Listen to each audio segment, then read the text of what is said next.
అందరికీ నమస్తే. ఈరోజు రాయలసీమ రాగి సంగటి, ఈ సంగటి వంకాయ సాంబార్. సాంబారు రాగి సంగటి స్పెషల్. స్పాంజ్ మాదిరిలో మెత్తగా వస్తుంది సంగటి. నేను తయారు చేసే విధానాన్ని మీరు ఆ విధంగా చేసుకుంది. చాలా అంటే చాలా సూపర్గా ఉంటుంది.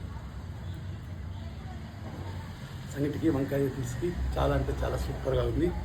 మీరు కూడా ఈ విధంగా ట్రై చేసుకోండి. వంకాయ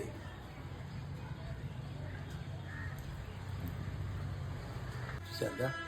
నా వీడియో నచ్చినట్లయితే లైక్ చేయండి, షేర్ చేయండి, సబ్స్క్రైబ్ చేసుకోండి. మరొక మంచి వీడియోతో కలుసుకుందాం.